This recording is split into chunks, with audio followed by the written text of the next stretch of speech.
Encore une fois, bienvenue à cette session.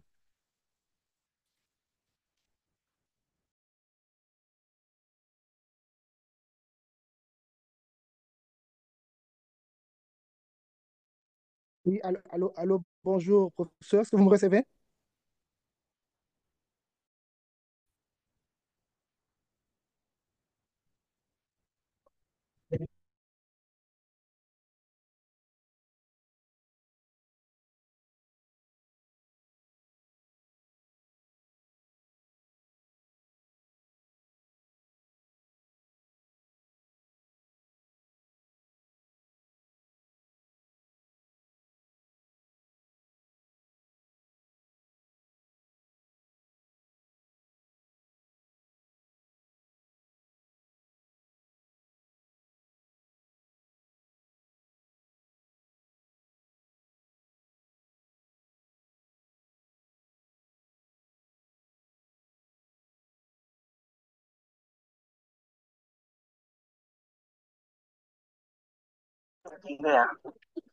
Allô, ingénieur Pascal, est-ce que vous me recevez?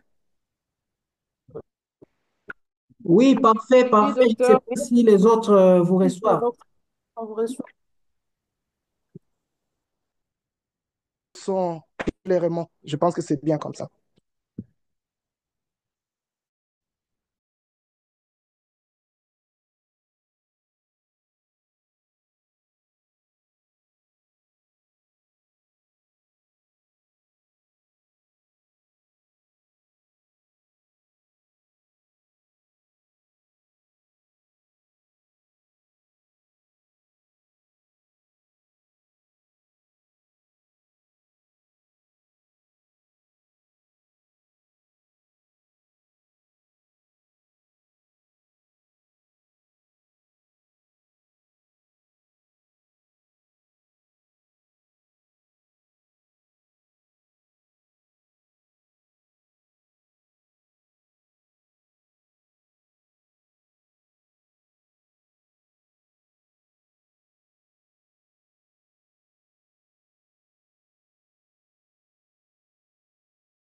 Bon après-midi, chers participants.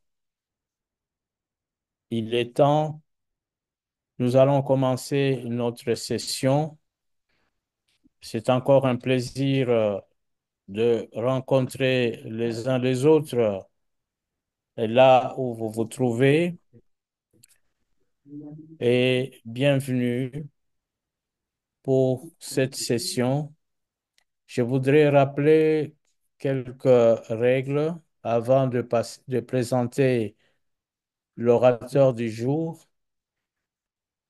Habituellement, on ferme le micro pour suivre l'exposé. Une fois que l'orateur aura terminé, on va ouvrir la session pour les débats. Les participants peuvent intervenir, soit en demandant la parole, en levant la main, soit sur le chat. Ils utilisent le chat pour poser leurs questions et apporter et y mettre aussi leurs apports. On va aussi fermer nos caméras pour permettre la bonne transmission de la session. Et bien sûr, l'orateur peut au début ouvrir sa caméra et puis la refermer. C'est pour le bon fonctionnement. Ceci dit, je vais vous présenter l'orateur du jour. Permettez-moi de partager mon écran parce que je vais préparer une ou deux diapositives pour sa présentation. À bientôt.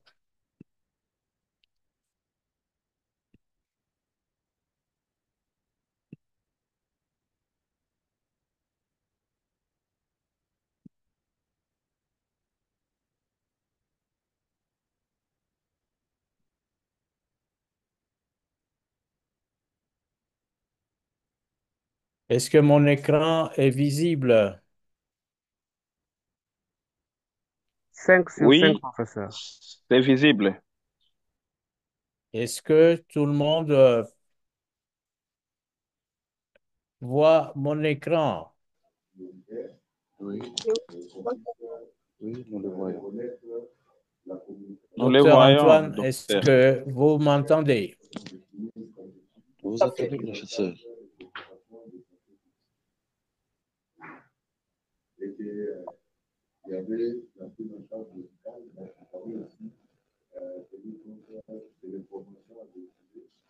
Bien, si je suis suivi,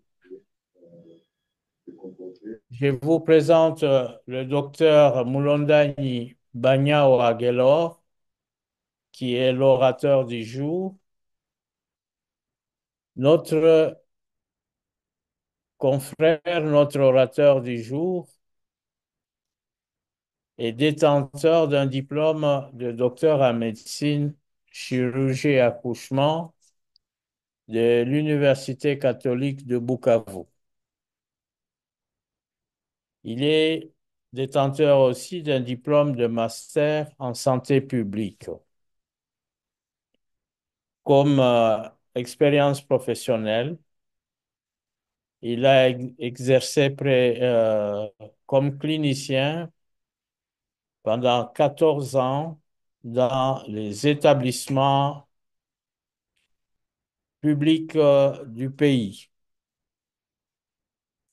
Il est expert PCI WASH et CREC dans les urgences et crises humanitaires telles que le choléra, Ebola, COVID-19 et tant d'autres.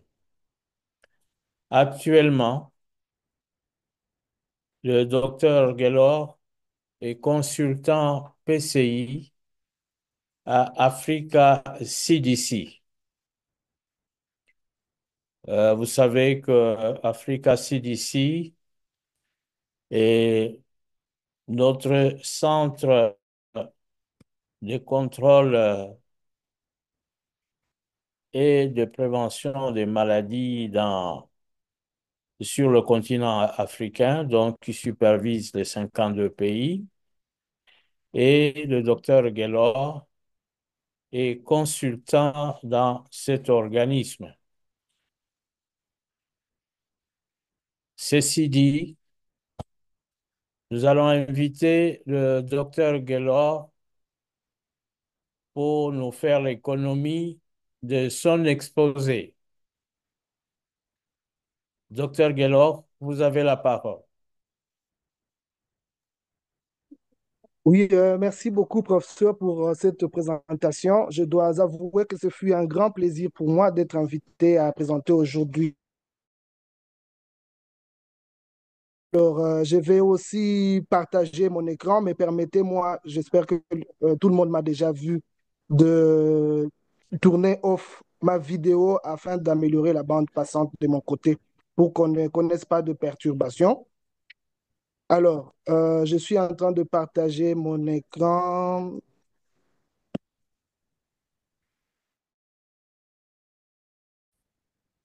Voilà. Est-ce que tout le monde peut voir l'écran que je viens de partager? Oui, docteur. OK. So, alors, Mettez un diaporama.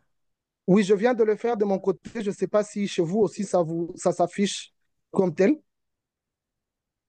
J'ai pas l'impression. OK. Chez moi, ça s'est déjà affiché. Alors, je vais stopper et puis repartager.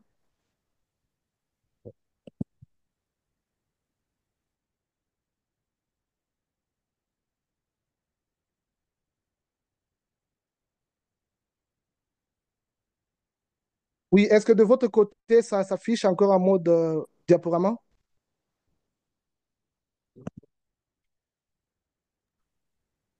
Oui, ça s'affiche à mon diapo. Là, maintenant, c'est bon. D'accord. Oui, Et le son, ça s'affiche je voulais correctement aussi à mon m'assurer que diapo. le son, oui, je voulais aussi m'assurer que le son est bon parce que j'ai vu un souci de son.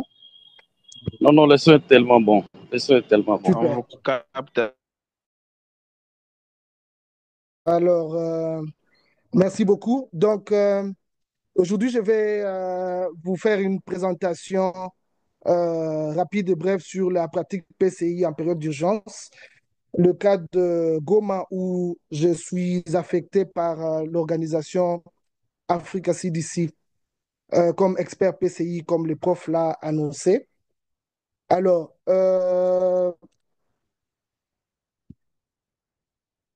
pour est-ce que l'écran défile chez vous là-bas? Chez moi, il ne défile pas. C'est le cas. Ça ne défile pas. Ça ne défile pas. OK.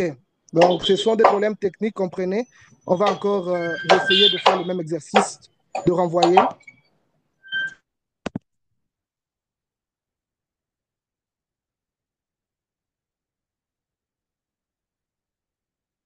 Voilà, je crois que ça défile maintenant parce que de mon côté, c'est déjà bon. Oui, oui. Chez nous OK, aussi, c'est c'est bon. bon.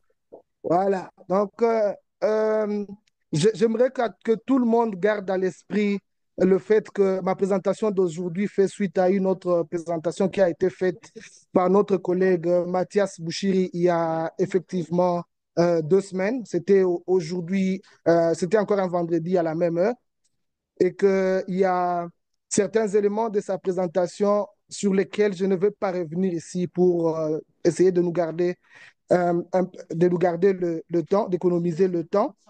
Nous allons aborder lors de cette présentation ici les généralités sur l'urgence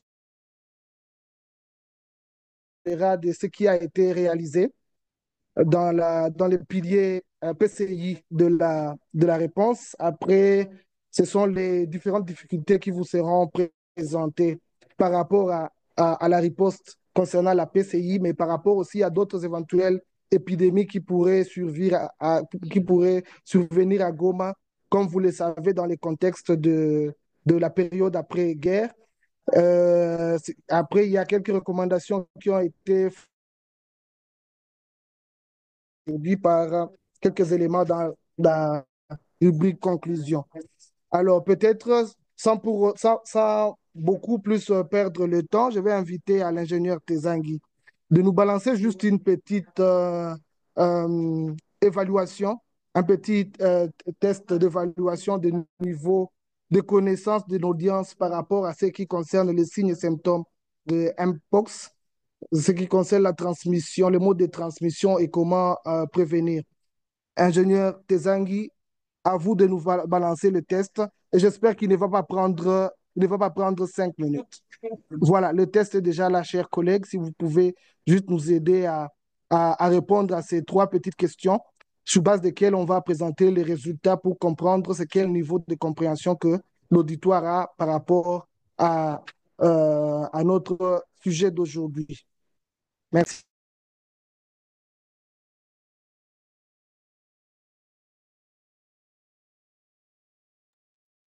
Ok, merci à tout le monde. J'espère que les tests est affiché dans vos écrans. Allô? Je ne sais pas si je suis audible. Oui, c'est affiché, c'est affiché. Alors, nous avons peut-être 5 minutes pour que nous puissions finir parce que c'est un test.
Oui, chers collègues, je pense que les 5 minutes sont épuisées.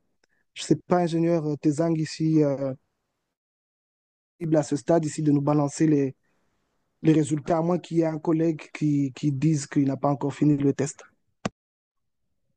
Oui, docteur, on peut encore laisser, parce qu'ici, dans les serveurs, je vois que donc, il y a L'écran de test 78. était perdu. Oui, oui.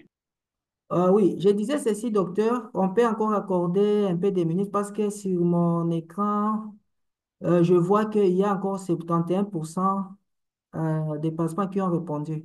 Donc, il y a 23 personnes sur 32 qui ont répondu. On laisse encore un peu le temps aux autres, hein. On ajoute même des minutes. Oui, d'accord. Oui, il y a un collègue qui a dit que l'écran du test a été perdu. Est-ce possible de lui balancer encore le test? Comme ça, lui aussi va participer. Merci. Bon, malheureusement, je ne peux pas le faire parce que si je dois le faire, je dois arrêter pour tout le monde. Je ne sais pas qu'est-ce qu'il a fait pour que ça se perde.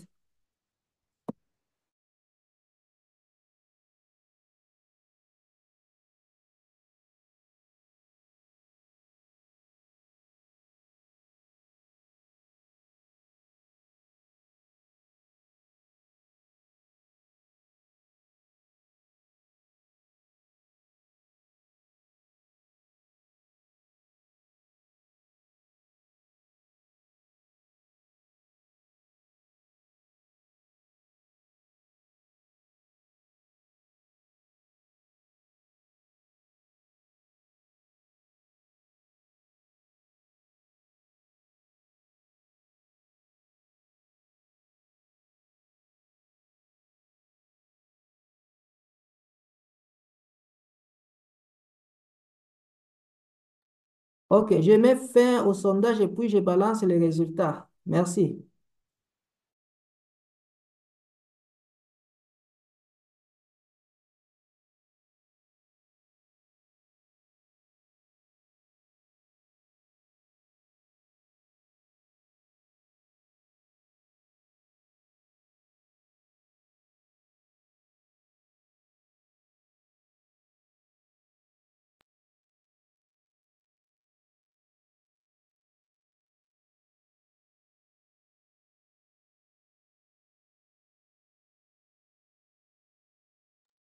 Docteur, s'il vous plaît, est-ce que vous avez vu les résultats? Oui, je vois les résultats qui se présentent devant moi.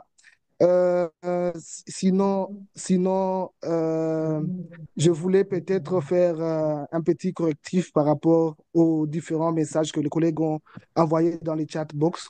Oui, normalement, pour ce test, on devait, euh, on devait avoir des choix multiples au lieu de single choice.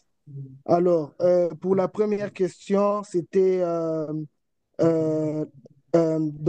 les assertions A, B, 2 et E qui étaient des bonnes réponses. Si vous avez bien vu, il y a des hémorragies qui ne figurent pas parmi les signes de Mpox. Pour la deuxième question, en principe, il y a eu au fait une autre coquille à ce niveau-là parce que disons, il y a un mot, une assertion, mot de tête qui s'était encore inséré à ce niveau. Mais les bonnes réponses sont telles que, donc pour la première assertion, elle était vraie. La deuxième également était vraie. La troisième était fausse. La quatrième, de même que de la même façon que la troisième, elle était également fausse. Et puis, pour la dernière assertion, elle était. Pour la troisième question, il n'y a que deux assertions en fait qui sont bonnes parmi celles que je proposais,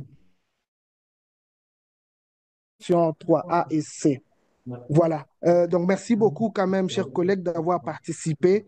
Bon, je sais que techniquement, on n'a pas répondu à 100% de la bonne façon on devait le faire, mais quand même, je fais confiance à la plupart de vous parce que en lisant même les single choices, ce que vous donnez comme les réponses ici, Je comprends que les gens, quand même, il y a 0%, par exemple, pour la première question. Personne n'a choisi l'hémorragie comme signe de Mpox. Et puis, pour les autres questions également, la plupart ont choisi des bonnes questions, des bonnes réponses, pardon. On peut donc estimer que tout le monde est capable de suivre notre formation et d'assimiler aisément la présentation d'aujourd'hui. Merci beaucoup. Alors, je ne sais pas si l'écran défile de votre côté. Chez moi encore, apparemment, il y a le problème. Je vais faire la même chose comme de coutume. J'arrête de partager et puis je repartage et on voit rapidement ce que ça donne.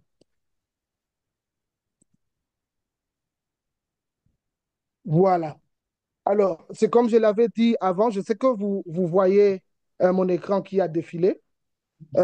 Sur les généralités, je ne voudrais pas revenir sur la présentation de notre collègue Mathias Morabou qui avait fait beaucoup plus de points d'épidémiologie. Et il a fait aussi des points par rapport aux signes et symptômes de Mpox sur lesquels on va revenir, de modes de transmission ainsi que de moyens pour la prévention. Je estimais que ces éléments vont aider tout le monde à comprendre au fait la maladie Mpox et enfin savoir comment est-ce qu'on peut la prévenir dans la société et au niveau de formation sanitaire. Alors, ce qu'il faut retenir comme signes et symptômes de la maladie Mpox, c'était d'ailleurs la première question de notre test, c'est que euh, il y a des signes généraux comme une forte fièvre et des maux de tête qui peuvent apparaître. Le patient ou la personne infectée par Mpox peut également tousser et avoir des myalgies qu'on appelle les douleurs musculaires pour le commun de mortels. Et au ganglionnaire ou des adénopathies, la personne peut être fatiguée.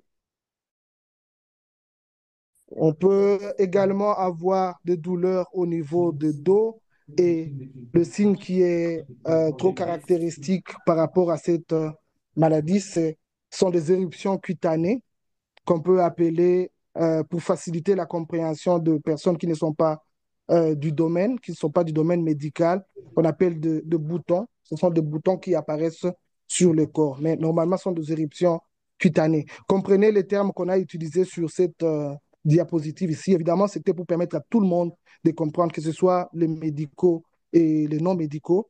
C'est un outil, j'ai puisé cette image dans un outil qui a été développé pour la communication des risques et engagement communautaire.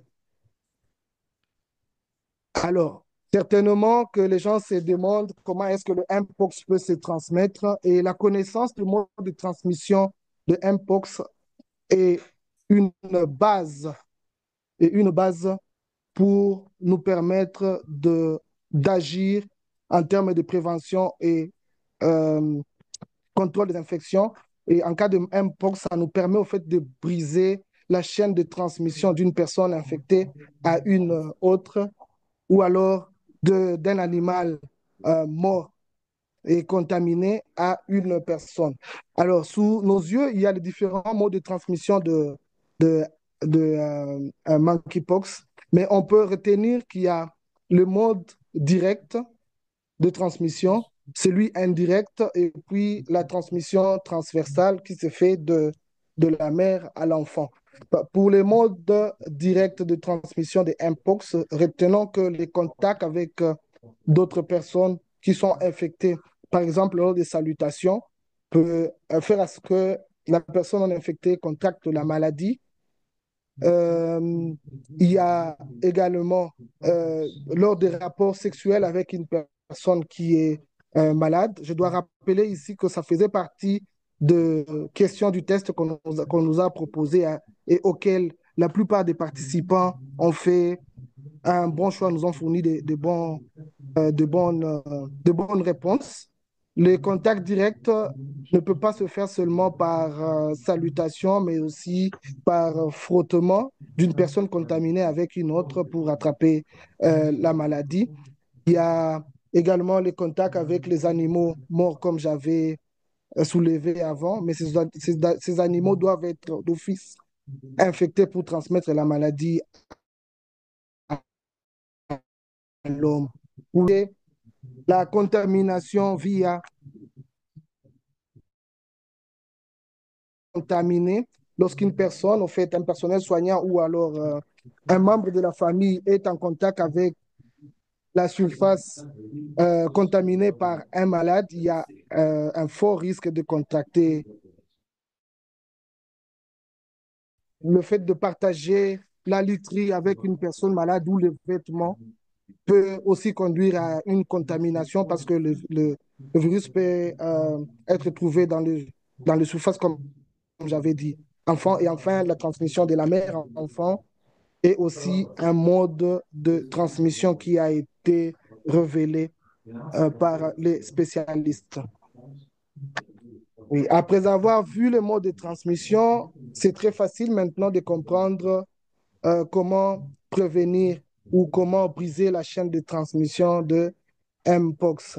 Au fait, c'est sur base de ces éléments que les experts en santé publique qui sont les spécialistes en PCI ont développé au fait des stratégies pour empêcher que la transmission Mpox se fasse au niveau des structures de santé, mais également en dehors des structures de santé dans la communauté, parce que des personnes porteuses de virus peuvent se trouver un peu partout. Et ainsi, on protège les personnels soignants, les visiteurs qui viennent au niveau de l'hôpital et également la communauté, parce que ces personnes qui viennent au niveau de l'hôpital sont obligées de rentrer chaque fois euh, à la maison le soir. Et si par malheur elles portent le virus, il y a possibilité de transmettre cette maladie à d'autres personnes via les modes que nous avons cités avant, direct, soit ou soit le mode indirect. Oui, alors, on a parlé du mode de contamination par salutation, qui est un mode direct. Il est conseillé, au fait, parmi la période d'épidémie de Mpox, de se saluer à distance, juste en disant bonjour et en faisant un geste de main. Il est également conseillé de se laver fréquemment les mains avec de l'eau euh, coulante. Pourquoi, au fait, cette pratique est de mise dans chaque épidémie? Il nous faut juste retenir que la main la main, c'est un organe que nous utilisons beaucoup dans notre vie pratique. En tout cas, du réveil le matin jusqu'au coucher le soir, dans tout mouvement, tout geste que nous faisons toujours appel à notre main. Ainsi, la main peut être le mode de transmission euh, indirect par la main peut être au fait prédominante dans tous les modes parce que évidemment on utilise cette main-là dans toutes nos activités quotidiennes. S'il faut ouvrir une porte, on utilise la main. S'il faut saluer quelqu'un en le touchant, c'est la main qu'on utilise. S'il faut examiner les malades, nous au niveau de l'hôpital, on utilise aussi la main et il est conseillé de porter les gants et ainsi de suite. À part cela, il faut utiliser des pratiques qui ont trait avec l'hygiène respiratoire. Donc, lorsqu'on est en train de tousser, il est conseillé de le faire dans les plis du coude pour éviter que les gouttelettes, n'est-ce pas, puissent atteindre d'autres personnes qui sont à côté de nous. Et quant à ce qui concerne cette transmission à partir du réservoir qui n'est pas encore bien connu, eh bien, il est conseillé à toute personne de bien cuire la viande avant de la, de la consommer, soit en famille, soit individuellement.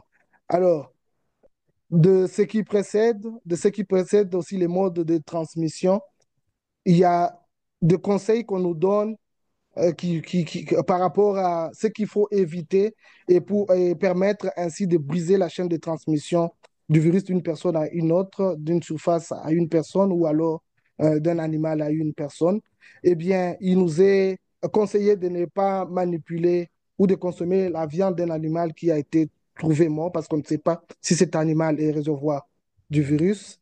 Il faut éviter tout contact euh, rapproché avec d'autres personnes dans la société, il est bien conseillé au fait de se saluer et d'éviter au fait de se saluer en se serrant les mains ou soit en s'embrassant comme on a l'habitude de le faire, d'avoir les rapports sexuels avec une personne malade ou infectée, ça c'est déconseillé. Et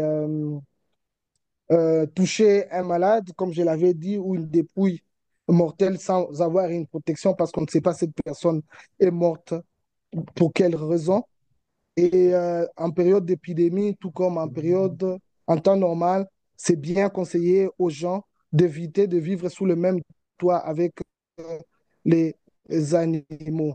Et puis enfin, le partage de la literie avec les personnes qui sont malades, de même que leurs vêtements, est aussi déconseillé aux personnes en cas d'épidémie. Et je crois que ces genres de pratiques non pharmaceutiques devraient en principe être observées par les personnes du monde entier, surtout après cette pandémie de COVID-19 que nous avons connue en 2019. Il est donc important que nous tous ici présents puissions sensibiliser les gens à au moins adopter ces bonnes pratiques-là et cela nous permettrait d'éviter de, l'apparition des épidémies ou soit de stopper la propagation. Alors, quant à ce qui concerne la réponse Mpox dans le Nord Kivu et à Goma où j'étais, euh, il faut savoir qu'il y avait eu beaucoup de cas de Mpox qui ont été signalés dans la communauté au niveau des formations sanitaires et cela a fait qu'on décide d'activer les centres des opérations d'urgence de santé publique, les COUSP au Nord Kivu. Et ces centres, au fait, étaient, le COUSP avait comme rôle de jouer la coordination, d'assurer une bonne mise en œuvre des activités logistiques, de planification, d'administration et de gestion. Et ce centre des opérations d'urgence de santé publique était composé au fait de plusieurs piliers, dont la PCI WASH, dans laquelle nous avons appartenu. Et ce pilier de PCI WASH était au fait un pilier qui était logé au bureau de l'hygiène et salubrité publique BHSP. Pour ceux qui connaissent le système de santé de la RDC, comment il fonctionne. Alors, à part la PCI WASH, il y a la surveillance épidémiologique importante pour la collecte des informations nécessaires par rapport au cas et aux cas confirmés, aux cas suspects pour déployer les activités et stopper la propagation du virus. La prise en charge médicale, la prise en charge nutritionnelle, la prise en charge psychosociale, ainsi que la prise en charge zoosanitaire qui a fait associer aussi les médecins vétérinaires parce qu'il s'agit au fait d'une zoonose et dans le cadre de One Health, c'est bien d'associer tout le monde dans la riposte. Ces différents piliers faisaient aussi partie de ou font toujours partie, parce que la réponse continue, font partie du COUS. Il y a la vaccination avec un nombre élevé de personnes vaccinées déjà pour la deuxième dose au niveau de Goma. Il y a la communication des risques et engagements communautaires qui étaient aussi des mises, de même que les recherches, les laboratoires et enfin les piliers sécurité et mitigation. Alors, la stratégie qui a été déployée par les COUSP au niveau du Nord Kivu était celle au fait d'implémenter les activités de prévention et contrôle des infections à la fois au niveau de la communauté, mais aussi au niveau des formations sanitaires. Et pour les formations sanitaires, il y a 82 structures sanitaires qui ont été jugées prioritaires, qui étaient en compte dans le cadre de la mise en œuvre des activités. Et ces structures sanitaires comprenaient aussi les centres de traitement Mpox, dont il y en avait un, il y en a toujours un d'ailleurs à l'hôpital provincial du Nord Kivu, au centre hospitalier Keshero, au centre hospitalier Bisengimana. Comprenez que j'utilise beaucoup trop le passé parce que ce qui s'est passé, peut-être il faudrait le souligner ici. La plupart de ces centres ont été pillés et vandalisés par des personnes, ce qui expose encore à la propagation de la maladie et que la plupart ne sont plus fonctionnels à nos jours. Dans la totalité, pour le nombre de malades qui étaient au niveau ce, de ces stades, il n'y a que 15 malades qui sont restés à la période de la guerre. Il n'y a que 15 malades qui sont restés au niveau de l'hôpital provincial du Nord Kivu et les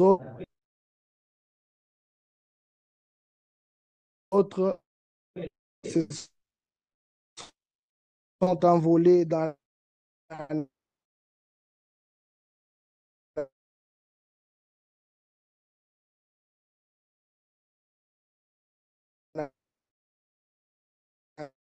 nature et, et, et, que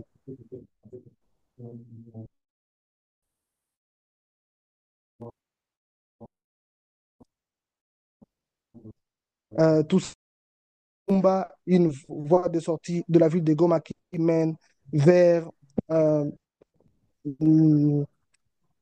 qui mène vers Rutshuru.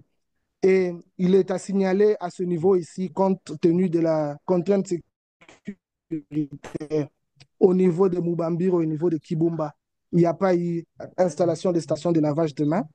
Et à part les points d'entrée, il y a certaines écoles qui ont été aussi choisies pour recevoir les stations de lavage de mains, ainsi que les différents sites de personnes déplacées internes que je vous ai cités avant. Alors, la riposte Mpox a connu des problèmes sur toute la période à laquelle j'ai fait partie de l'équipe de riposte à côté du COUSP. En fait, il n'y avait pas que Africa CDC, il y a eu d'autres organisations qui aussi ont intervenu et ont donné un quelconque appui pour permettre que les activités puissent se réaliser, bien qu'il n'y a pas il y a pas manqué de défis. Il y avait toujours des défis. Et c'est comme vous pouvez le voir, la plupart des indicateurs sur ce tableau que je partage ici sont en rouge. Et cela se justifie par certaines contraintes auxquelles nous avons fait face. Au fait, ce tableau ici, c'est juste un échantillon. Vous devez comprendre que pour les activités qui doivent être effectuées hebdomadairement, il n'y avait pas moyen de faire les cumuls de toutes les données compte tenu de la difficulté qu'on avait lors de la mise en œuvre. C'est ainsi que j'ai pris cet échantillon pour la semaine la 52e semaine épidémiologique. Donc, c'était du 23 au, la dernière semaine de l'année 2024, si je peux me résumer ainsi. Parce que ce tableau, au fait, cette présentation semble être la meilleure par rapport à d'autres semaines où les résultats ont été catastrophiques. Retenez donc que les indicateurs qui ont été fixés au niveau du pilier PCI avec un objectif bien spécifique de stopper la propagation de la maladie et avec des activités déployées pour essayer de nourrir ces indicateurs.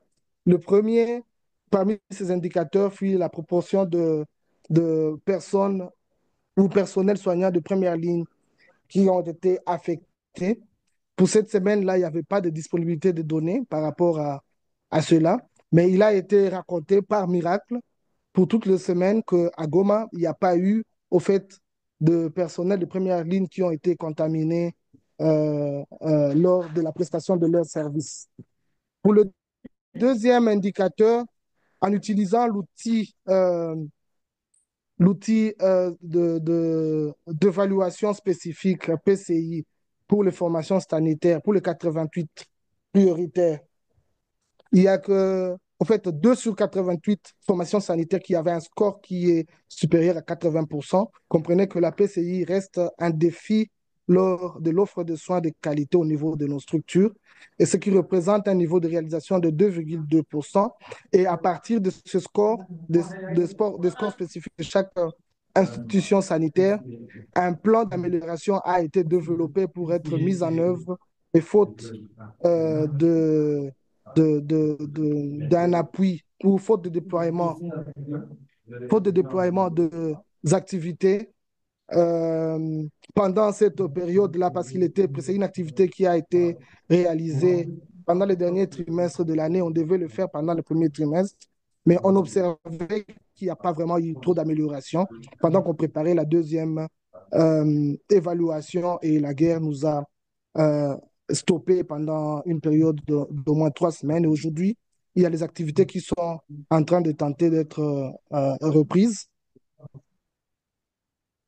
Oui, il a été aussi question que certains ménages des cas confirmés puissent recevoir un kit ménage, et la cible ou l'objectif qui a été fixé là-bas, c'était que 100% de ce ménage puissent recevoir les kits PCI. Malheureusement, sur les 55 cas ou les 55 ménages, il n'y a que 7 qui ont reçu les kits ménage PCI, ce qui représente 12%. Il y a des activités de bio-nettoyage qui devaient être réalisées à 100% dans les ménages qui avaient des cas confirmés. Et sur les 55, il n'y a aucune activité qui a été faite, donc 0%. Par contre, nous avons remarqué quelque chose d'encourageant, qui n'était pas bonne, mais quand même qui est acceptable et qui ne demandait pas beaucoup trop d'efforts pour améliorer. Il s'agit au fait de deux activités prioritaires. C'était par rapport aux unités de triage et d'isolement fonctionnel au niveau de formation sanitaire. Sur les 88, il y a 52 qui en avaient, et le plan a été développé de manière à améliorer ce score en déployant les activités. En outre, c'était aussi par rapport aux zones de déchets qui sont normées. Sur les 88, il y a eu 60 formations sanitaires qui avaient des zones de déchets bien normées, ce qui représente 68%. Et enfin, ce qui justifierait au fait euh, le fait que tous les autres indicateurs, ou bien la plupart des indicateurs soient en rouge, c'est qu'il y avait peu de ressources financières mobilisées pour répondre à cette épidémie de Mpox au Nord Kivu. Alors, les partenaires avaient souscrit alloué de ressources financières à hauteur de 804 446. Mais sur terrain, à la fin de l'année 2024, il n'y a que 303 708,95 $ qui avaient été mobilisés, représentant les 37,7% de recettes de ressources financières mobilisées. Pendant qu'on pensait pouvoir avoir 80% de ces ressources financières pour répondre à l'épidémie Mpox. Et cela se justifie par le fait que beaucoup de partenaires qui intervenaient dans la réponse s'étaient engagés au fait à allouer des ressources, mais à la fin n'ont pas respecté leurs engagements. Alors, les différentes difficultés, je pense que dans les slides précédentes, nous en avons quand même déjà évoqué. Il y a cette insuffisance de ressources matérielles PCI WASH qui est liée au fait à l'insuffisance des ressources financières. Il y a, il y a le problème de moyens logistiques pour permettre aux équipes d'aller apporter un soutien technique au niveau des formations sanitaires qui aussi a fait défaut. Oui, nous avons déjà parlé, bien évidemment, de cette mobilisation inadéquate de ressources financières. Et il y a, comme conséquence à cela, les équipes qui étaient sur terrain, qui étaient fixées au niveau des formations sanitaires, commençaient à être démotivées parce qu'elles n'ont pas reçu leurs incentives. Il y a eu comme conséquence aussi le problème dans les rapportages avec la complétude et la promptitude dans les transferts des données collectées au niveau de chaque zone de santé et ainsi de suite au niveau des formations sanitaires parce que les données venaient de là. Et cette insécurité grandissante qui a commencé d'abord avant l'escalade des violences, qui n'a pas permis au fait à toute l'équipe de riposte d'installer par exemple les stations de lavage de mains à la sortie de la ville de Goma Mubambiro, également à la sortie planifiée. Et puis cela s'est aggravé pendant la guerre que nous avons connue euh, à Goma autour du 27 janvier passé. Alors, j'ai jugé bon au fait de vous présenter ces images ici qui représentent aussi un challenge. Cela représente un challenge. Pourquoi? Justement, c'est parce que c'est comme je l'avais énoncé avant, il y a il y a eu au fait des zones hotspots au niveau des camps de personnes déplacées internes. Et en voici un exemple au fait. Celui-là, c'est le cas de Roussayo, le camp de Roussayo qui avait été divisé en trois parties. Il y avait Roussayo 1, Roussayo 2 et Roussayo 3. La photo que vous voyez à gauche, elle a été prise au fait, euh, c'est une photo qui a été prise au cours du mois d'avril à Goma. Elle a été prise d'ailleurs par moi-même parce qu'à cette époque, j'ai travaillé pour une autre organisation pour des interventions nutritionnelles dans ces cas, au travers les UNTA qu'on avait installées dans les cliniques mobiles. Et la photo qui est à droite, c'est la photo du même site. Ce sont juste les périodes qui sont différentes et ça fait que peut-être la clarté n'est pas la même. Quelqu'un d'ailleurs m'avait dit que lorsqu'il y a la guerre et qu'on peut entendre le coup de feu, on peut entendre des détonations d'armes lourdes, l'atmosphère n'est pas bonne. Peut-être c'est la raison qui justifierait que de l'autre côté, on ne voit pas très bien clairement. Mais si vous regardez bien les deux images, vous verrez très bien que toutes les structures qui sont là-dedans, entre autres les montagnes, qui sont bien visibles là-bas sont les mêmes. Et vous pouvez voir aussi les deux arbres ici, à cette époque qu'on avait pris la photo, qui n'était pas grande à gauche, mais si vous regardez à droite, il y en a, elles deviennent un peu plus grandes avec beaucoup plus de feuilles. Et le groupe d'arbres qui a derrière là-bas, probablement qu'à cette époque, les personnes déplacées internes ont essayé un peu de couper les arbres, ce qui fait qu'à droite, c'est un peu moins nombreux qu'à ma gauche. Alors, j'ai présenté ces images parce que c'est comme je le disais tantôt, c'est quand il avait plus de 27 410 personnes seulement dans les Roussailles 1 vidé de force parce que les autorités ont dit aux personnes de vider les lieux et de rentrer dans leurs milieux respectifs. Cela représente un challenge pour la PCI parce que, je l'ai signalé avant, il y avait un centre de transit là-bas et des personnes, probablement, il n'y a pas eu contrôle de la distanciation physique et cela serait un mobile pour la propagation des infections Mpox. Donc, l'autre image à droite a été prise après que les cas avaient été vidés. C'était pour me permettre de faire un petit rapport rapidement par rapport à la situation de la guerre à Goma. Et si vous pouvez le voir aussi euh, sur ces deux images ici, pour ceux qui connaissent Goma, l'image qui est à gauche, c'est à l'entrée du marché ou du port Kituku. Et elle représente au fait les corps des civils tout comme des militaires qu'on a entassés à un même endroit, tandis qu'à droite, c'est l'image de corps qu'on a déjà placés dans les sacs mortuaires. C'était le même jour que j'ai pris ces deux images ici. Là, à la gauche, à l'entrée de Kituku, et à la droite, c'est en face de l'université de la Saint-Pierre, ça pour ceux qui connaissent, devant la station tout jeune qu'on est en train de voir clairement là-bas. Donc, le même jour, les équipes de la Croix-Rouge étaient en train de s'occuper de ce corps. Et la plupart de ces corps avaient déjà placé plus de 2 jours dans les rues, dans les quartiers de Goma. avant qu'elles soient collectionnées, qu'elles soient mises ici. Au fait, ces corps, lorsqu'elles se décomposent, il y a des germes qui peuvent aussi se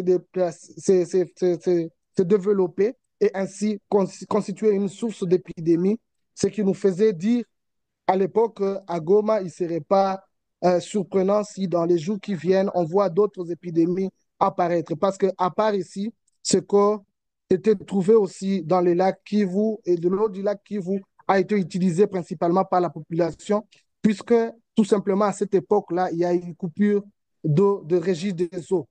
Et donc, je dois aussi signaler que cette image, un jour après ces images ici, un jour après les avoir prises, je suis encore rentré dans les lieux et j'ai trouvé la même chose. C'est peut-être après 2 jours ou 3 jours qu'ils ont enlevé les images là-bas. Et imaginez maintenant dans toutes les rues de Goma où il n'y avait pas d'accessibilité telle que ça a été déclaré par les cordeaux provinciaux de la Croix-Rouge, le secrétaire provincial. Il avait dit qu'il n'y a pas d'accès dans d'autres endroits et que les nouvelles autorités n'avaient pas encore permis d'aller euh, chercher et prendre tous les corps et les acheminer dans les fosses communes pour certaines et d'autres dans les morgues. Donc, cela représenterait un grand risque pour l'apparition des épidémies encore à Goma. Alors, au vu de tous ces éléments que nous venons de voir dans les diapositives suivantes, nous devons tout simplement euh, retenir que la PCI continue à faire face à des contraintes qui, au fait, devraient être jugulées pour permettre de protéger le personnel soignant, la population, ainsi que les communautés. Et pour cela, nous avons reformulé certaines recommandations, entre autres, la plus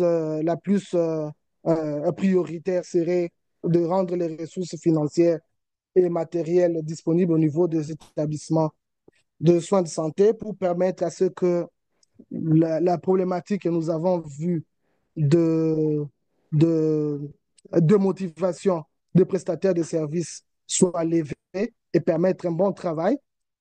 Après, il faudrait aussi s'investir pour la disponibilité de moyens logistiques pour assurer la mobilité des équipes qui devront aller chaque jour ou selon un programme bien établi par rapport à la situation spécifique de telle ou de telle autre formation sanitaire pour fournir un appui technique. Il faudrait réaliser les séances de renforcement des capacités sur la gestion des données, mais à cela peut aussi s'ajouter d'autres thématiques importantes selon la spécificité de chaque formation sanitaire. Et il faudrait, bien entendu, dans un contexte des urgences qui est entré avec la guerre, faire un plaidoyer auprès des belligérants pour avoir un corridor humanitaire et peut-être avoir aussi une protection de leur part afin d'aller délivrer les services dans les endroits qui ne sont pas sécures. Et en conclusion, ce que nous pouvons retenir de notre présentation d'aujourd'hui, c'est que la protection de la population, c'est vraiment un travail primordial qui demande l'implication de tout le monde. Cette implication doit intéresser non seulement les personnels soignants, mais aussi la communauté, puisqu'elle doit aider au fait à répandre ou à faire la promotion des bonnes pratiques PCI en son sein pour limiter la propagation de la maladie et permettre au fait au personnel de soignants de bien ou des experts en santé publique de, d'éradiquer la maladie Mpox à Goma ou toute autre forme d'épidémie qui peuvent apparaître comme on l'a vu avec les cadavres répandus partout et puis l'évasion de tout ce qu'il y avait, presque tout ce qu'il y avait comme patient au niveau des centres de traitement.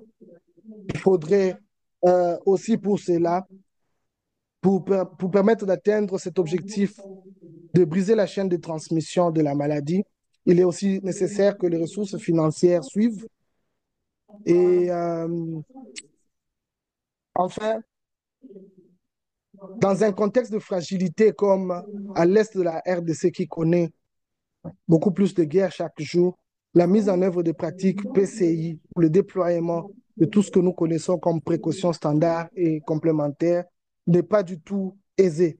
C'est une situation très complexe à laquelle il faut toujours, euh, pour laquelle il faut toujours tenir compte lorsqu'on implémente des activités de protection, de prévention et contrôle des infections. Je suis à la fin de ma présentation et merci beaucoup pour votre attention lors de celle-ci. Merci. Merci, docteur Gellor, pour cette présentation claire et pratique et, et surtout félicitations pour ce courage que vous avez eu de sortir pendant les temps chauds des événements que la ville de Goma a connus, parce que l'iconographie que vous nous présentez, c'est pas donné à tout le monde. C'est pas donné à tout le monde de sortir quand il y a des crépitements, des balles, et se permettre de prendre des photos que vous nous montrez aujourd'hui. Je voudrais dire à toute l'assistance que je rappelle que la PCI, pour moi, c'est l'enfant pauvre de la santé publique. C'est pas seulement sur notre continent, mais aussi en Occident. Et la pandémie COVID-19 nous a montré les faiblesses même de tous les pays où on pense qu'ils ont tout, ils savent organiser. Eh bien, on a appris beaucoup de leçons au cours de cette pandémie et sur la PCI. Mais merci aussi à, à cette pandémie parce que vis-à-vis de ces faiblesses, les États, tant mieux que- tant bien que mal, se sont organisés petit à petit, ont pris conscience d'organiser la PCI au niveau de leur pays. Ça ne va pas encore au mieux, mais au moins, il y a un début à quelque chose. Il y a des plans au niveau national de différents pays, surtout sur notre continent. Ça marche. Il y a des différences entre les pays anglophones et les pays. Les progrès sont notoires dans les pays anglophones qui ont une tradition de la PCI et que ça va bon an, mal an dans les pays francophones. Il y a encore beaucoup à faire. Et c'est que le docteur Gaylor vient de nous présenter cette semaine ne diffère pas tellement de ce que M. Mathias Marabou nous a présenté pour le Sud Kivu il y a 2 semaines. Donc, il y a des efforts à faire et nous avons des participants des pays africains aussi avec nous. Nous attendons qu'ils nous disent aussi comment s'organise la PCI pendant les périodes d'urgence, parce que c'est pas seulement le contexte de la guerre que connaît le pays, la RDC maintenant, mais il y a eu aussi d'autres urgences dans d'autres pays africains, tels que Ebola et d'autres maladies à potentiel épidémique qui se sont déclarées et pour lesquelles il fallait en urgence organiser la PCI. Donc, on attend de tout le monde des apports pour que cet échange d'expérience puisse profiter à tout le monde. Et après ce commentaire, j'ouvre le débat pour toute l'assistance. Je rappelle que vous pouvez demander la parole en levant la main comme aussi vous pouvez écrire dans le chat et le docteur Gaylor, comme d'autres participants, peuvent répondre à vos préoccupations. Merci, docteur Gaylor, et la parole est à l'assistance.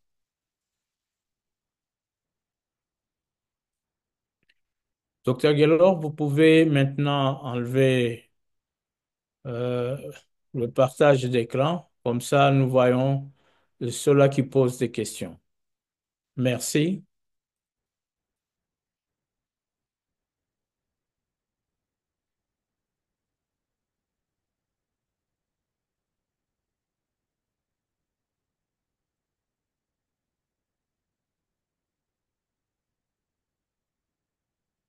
Oui.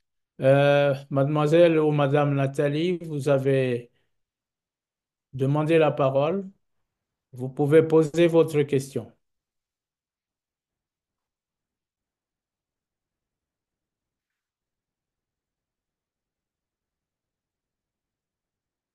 Madame Nathalie, votre micro est fermé.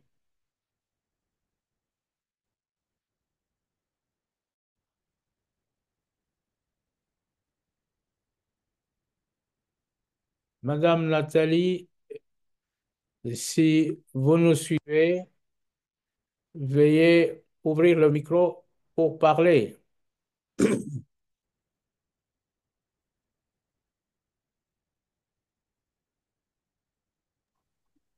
Oui, excusez, professeur, j'ai vu plutôt c'est la main de Madame Sylvie Mapenzi qui était levée. Je ne sais pas si vous voyez la même chose.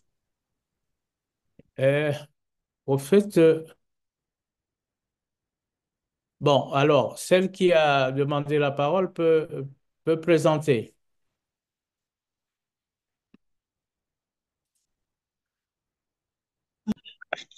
Oui, bonjour, chers collègues. Bonjour, allez-y.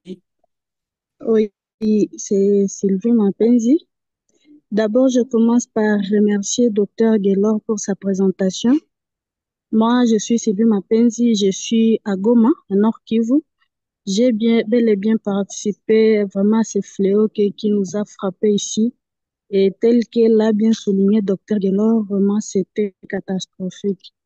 Alors, ma question, c'est euh, par rapport aux mesures barrières. Je voulais savoir ce que nous pouvons proposer à ces familles qui sont intensées, parce que là, je parle des familles qui se sont réfugiées dans des maisons de chantier, des écoles, des églises, et qui n'ont pas vraiment aucune assistance ou aucune formation par rapport aux mesures barrières. Et bon, je ne sais pas ce qui est mis en place, parce que jusque-là, il n'y a rien qui est mis en place par rapport aux mesures barrières. Et bon, puis au niveau de la communauté, qu'est-ce qu'on peut faire pour arriver à,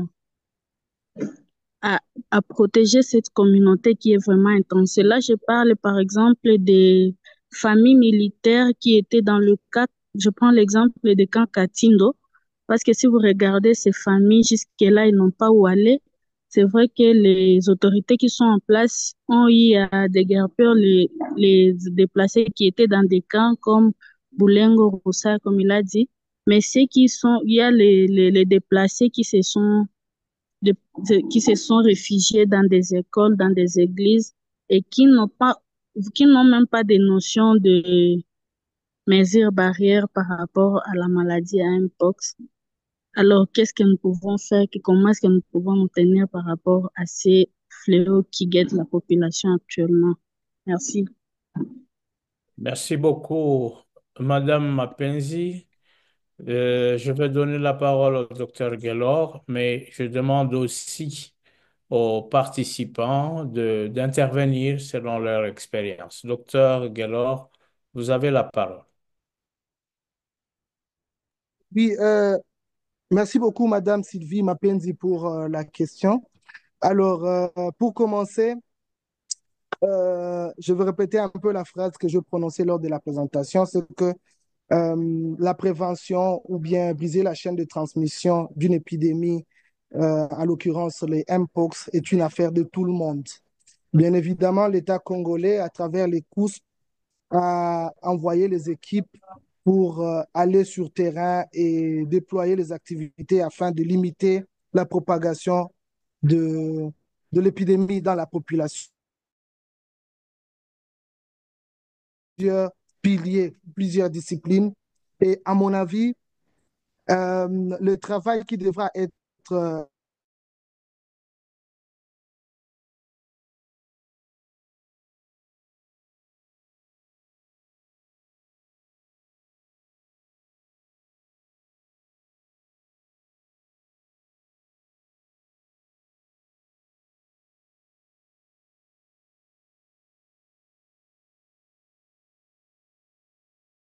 éducation et communication au niveau de ces sites bien spécifiques, c'est-à-dire aller informer toutes ces personnes que l'épidémie existe, elle est bel et bien là, et que tout le monde est exposé à développer la maladie.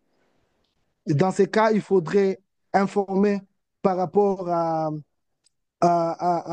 aux différents signes de l'épidémie, les modes de transmission, et bien entendu, pour répondre à la question de ce qu'il faut faire pour éviter la maladie. Donc, à ce niveau-là, une fois que les personnes sont informées, il faudrait faire en sorte qu'il y ait promotion maintenant des bonnes pratiques PCI. Parmi les bonnes pratiques PCI, il faut encourager cette population-là à respecter la distanciation physique. Je sais que ce n'est pas évident, ce n'est pas aussi simple que ça, mais il faut peut-être répéter plusieurs fois, de sorte que les gens soient distants l'un de l'autre pour éviter la transmission par contact. Il faut dire à ces personnes de ne pas se saluer euh, par des gestes que nous faisons dans la vie courante normale, se saluer par le même, mais plutôt de le faire peut-être à distance ou juste de prononcer les différentes formes de salutation par des phrases qui sortent de la bouche. Il faudra parler aussi du mode de transmission sexuelle à cette population pour qu'ils évitent d'avoir les rapports sexuels avec tout le monde. Je sais que c'est aussi un besoin pour la population. Il faut surtout parler. Je sais qu'il y a probablement certains animaux qui sont morts dans le coin là-bas et on ne sait pas. Ces animaux. Au-delà, au fait, de toutes ces interventions, ici, toutes ces pratiques à conseiller, c'est là où j'ai dit qu'on a vraiment besoin de ressources pour déployer d'autres activités du type installer les items PCI Wash, installer les stations de lavage de mains et envisager chaque jour que l'approvisionnement en eau et autres intrants comme entre autres les savons soit fait pour permettre aux gens de se laver les mains.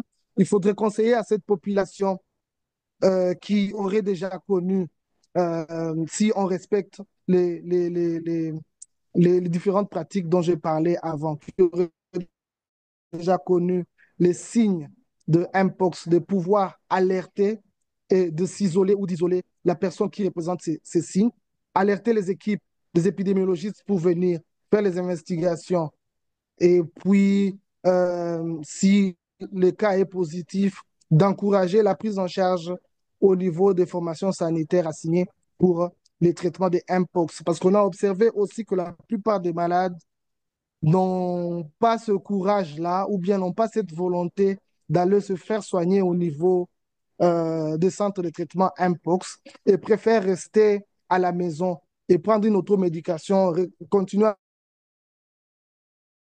Et c'est au fait ça demande, la situation que vous avez présentée demande au fait le déploiement de, des activités des équipes multidisciplinaires accompagnées avec des ressources appropriées pour permettre que les bonnes pratiques PCI puissent être effectuées au niveau de cette population-là. Et cela demande encore une fois l'implication. Ce n'est pas seulement le personnel de santé publique, mais la population. Lorsqu'on est dans la communauté, entre nous, on peut quand même se donner aussi des conseils. Donc, en bref, il faut que tout le monde puisse être impliqué dans cette réponse Mpox pour espérer un jour éviter la transmission dans des endroits tels que les églises ou les écoles où les familles se sont entassées après la guerre. Merci. Merci, docteur Guélor. Le temps imparti file. Je voudrais revenir encore une fois pour cette question cruciale de sensibilisation de la population. Madame Mapendo, je ne sais pas si vous êtes dans une ONG ou dans une structure de santé. C'est un problème, comme l'a souligné docteur Guélor, de tout le monde, mais ici, l'information est capitale. Est capitale. Qui doit donner cette information? Évidemment, la société s'organise peu à peu à Goma, mais je pense que l'autorité sanitaire devrait aller vers la nouvelle administration pour demander des autorisations possibles pour que les, les organisations non gouvernementales puissent se mettre en œuvre pour informer la population. Et ici, je pense qu'il vaut mieux aller vers les leaders sociaux. Je pense à des pasteurs, à des imams, à des enseignants, parce qu'on a demandé à organiser les cours, à des enseignants, pour que chaque jour, ils répètent l'activité.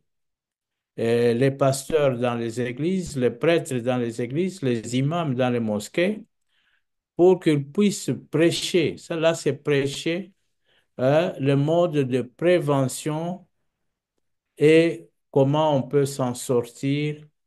C'est le seul moyen pour le moment, parce que la radio, je ne sais pas si elle est organisée à Goma pour le moment, et qu'il faut qu'on donne beaucoup de plages pour la prévention de cette maladie et d'autres qui vont éclore avec la saison de pluie ici. On peut s'attendre à tout. Le choléra n'est pas loin. Voilà ce que je pouvais ajouter à ce que notre orateur a donné comme réponse. Y a-t-il une autre question? Je ne sais pas si dans le chat, il y a une question. Je n'en vois pas. Papi Chantoili à tout le monde. Impossible de répondre.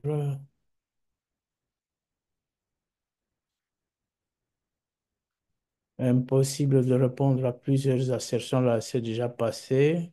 Je pense que Pascal va améliorer prochainement euh, la composition, la technique pour que on puisse répondre à plusieurs assertions à la fois. Problème avec le questionnaire, j'ai remarqué même chose. Alors, en ce moment, il y a tout le monde qui voudrait répondre.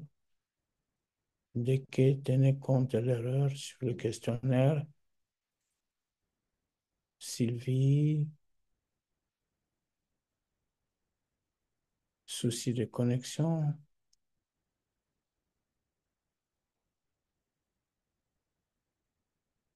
Oui, j'aimerais que l'on revienne un peu sur le mécanisme de contamination lors de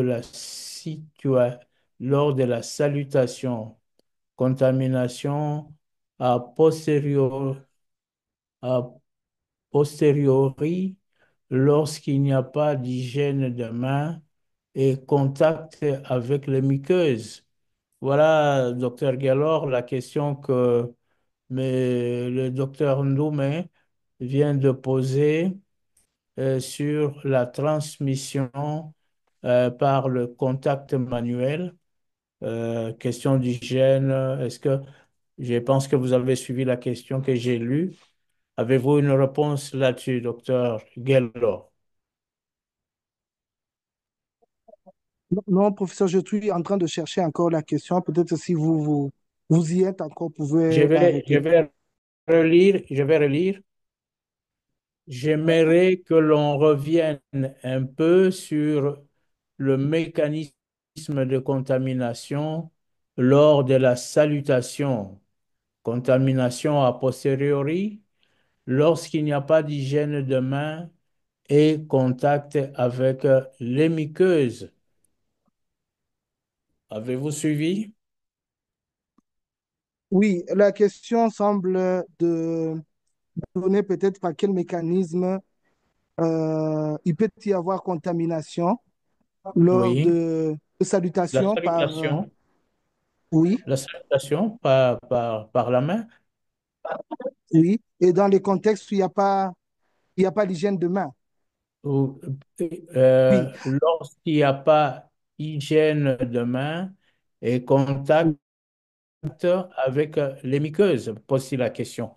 Est-ce que c'est tout simplement parce qu'il n'y a pas hygiène de main ou qu'il y a eu contact de main avec les muqueuses? oui, effectivement, effectivement, ça doit être un mécanisme un peu complexe et disons un mécanisme compliqué non, un mécanisme qui est combiné au fait de deux faits qui ont été même évoqués dans, dans la question, dans un contexte où il n'y a pas d'hygiène de main. Le fait est que, c'est comme je l'avais dit lors de l'exposé, c'est que nous utilisons notre main pour dans beaucoup de gestes quotidiens que nous réalisons.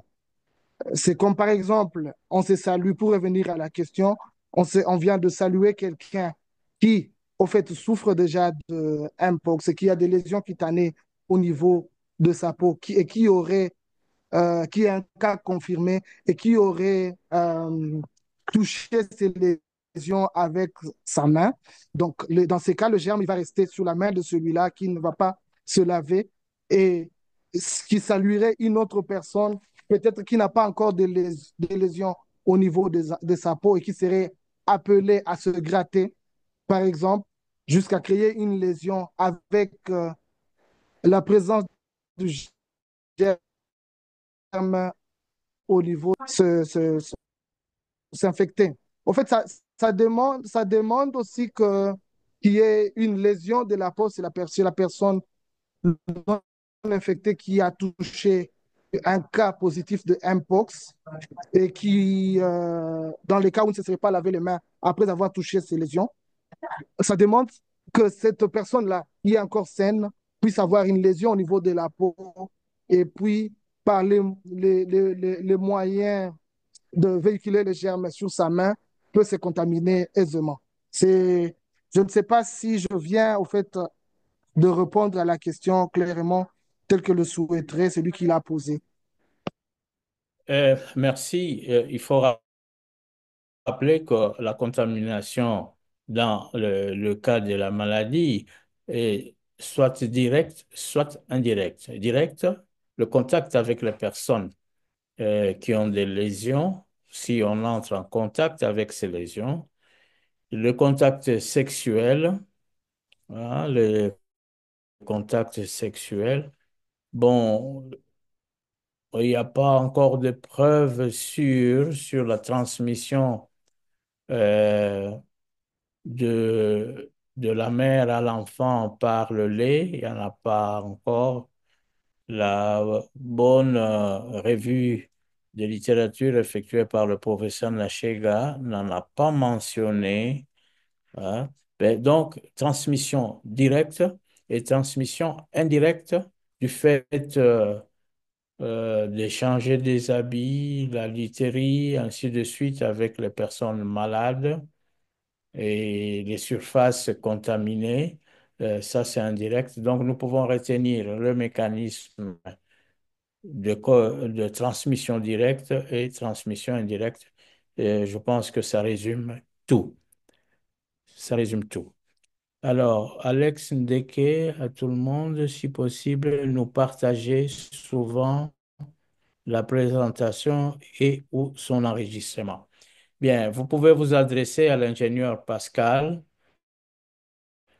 et mis dans YouTube des CPCI. Et donc, vous pouvez vos ressources YouTube, la publication de ces textes sur notre groupe, dans notre groupe, mais vous, vous allez trouver euh, les publications récentes comme les anciennes. Voilà. Raïssa, qu'est-ce qu'elle a dit? Non, c'est toujours merci. Christian, Clémence, Jean-Robert, Emilienne Kwasi, merci et félicitations. Dieu, que Dieu vous y aide. Merci, docteur Kwasi. Ben, je ne vois pas d'autres questions. Peut-être, chers participants, nous vous remercions de votre présence. Dans cette séance, nous avons besoin de vos euh, feedbacks pour nous permettre d'améliorer les cliquez sur le lien ci-après pour remplir le formulaire de feedback. Oui, donc il y a un formulaire qu'on vous demande de remplir après la séance. Ceci permettra d'améliorer les présentations et le travail à faire. Chers participants, merci pour vos apports, vos remarques et tout. Nous pensons continuer sur cette même lancée. 8 heures vous présentera le cas de VIH-Sida avec Mpox dans cette association VIH-Sida et Mpox. Merci encore une fois. Je remercie Madame Kanika et son équipe qui nous ont permis d'arriver là où vous êtes. Nous remercions encore une fois tous les participants et nous nous donnons, j'allais oublier l'orateur du jour, Dr. Gaylor, et toute l'équipe des CPCI qui s'occupe de la technique aussi. Nous allons nous retrouver la semaine prochaine, le vendredi, à la même heure. Merci et bon début de week-end. Professeur, il y avait une main levée, hein. Docteur Gisèle, je ne sais pas si c'était une ancienne main ou bien une nouvelle. Ben, d'habitude, quand on conclut, il vaut mieux que Dr. Gisèle écrive, nous écrive. Oui, Et dans le groupe, non, vous non, je pouvez suis écrire. là. Vous êtes là. Oui, Dr. Gisèle. Ok. On y va. Oui, je suis là. Alors, merci pour la présentation. J'avais déjà désespéré d'avoir la parole. Alors, c'est une question de curiosité au docteur Reguelor. Il a parlé des modes de contamination, mais nulle part il n'a mentionné le mode de contamination unité aussi, ça existe. J'aimerais savoir, est-ce qu'il a eu des cas de femmes enceintes qui ont présenté les Mpox? Est-ce que on a des embryophétopathies ou on a des Mpox congénitales? Merci. Dr. Et merci Gaylor. beaucoup pour la question, docteur Gisèle. J'ai présenté en fait ce mode de transmission juste parce que c'est un mode de transmission qui est évoqué déjà dans la littérature, dans certaines littératures bien sûr, mais à dire que euh, dans ma pratique de PCI ou bien dans la pratique de riposte à Mpox en général, nous avons eu des cas. Non, non, non. On n'a pas eu de cas comme ça où il y a eu cette transmission, où il y a eu de phétopathie secondaire à Mpox. Non, merci. Dr. Merci. Gisèle, il y a Dr. Olive Abamboula qui a présenté euh, vers la fin de l'année. Elle est gynécologue et la Oui. séance était présidée par le docteur Emilienne Kouassi, si mes souvenirs sont bons. Eh bien, elle a l'association Impox chez la femme enceinte. Il n'y avait pas beaucoup de problèmes.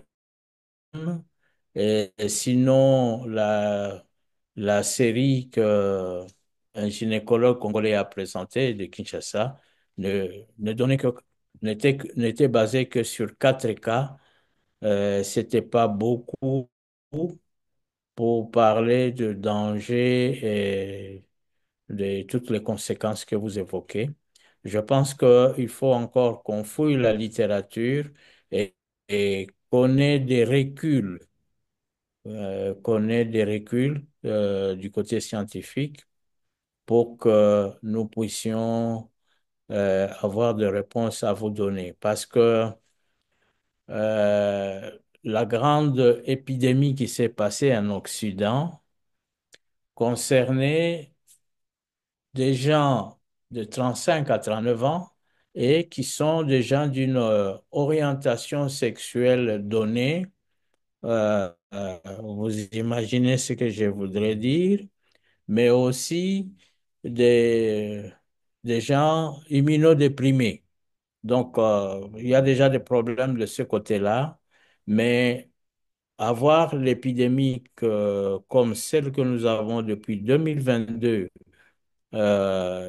et fin 2024, 23 et 24 chez nous, dans une grande population, je pense qu'il faut encore attendre que nous ayons du recul pour répondre à toutes ces questions-là.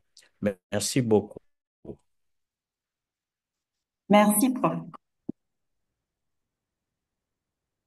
Je vous remercie et je vous en prie. Voilà, donc rendez-vous la semaine prochaine où nous parlerons de VIH-Sida et Mpox. À plus et bon début de week-end.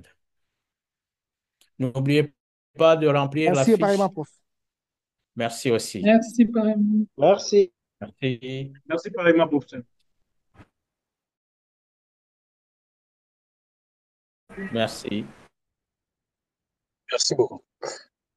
Je vous en prie. Merci, professeur. Mais s'il vous plaît, est-ce que la fiche, je ne sais pas, la fiche que Euh, nous devrions remplir?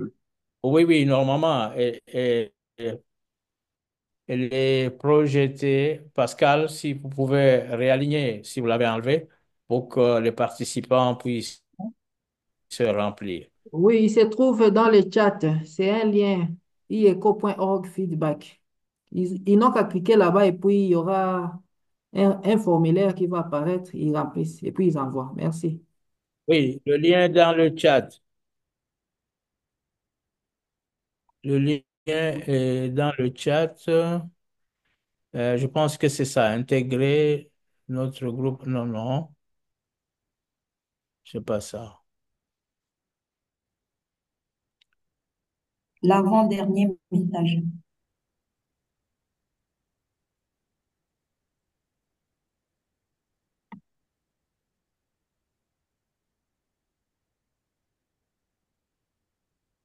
Oui.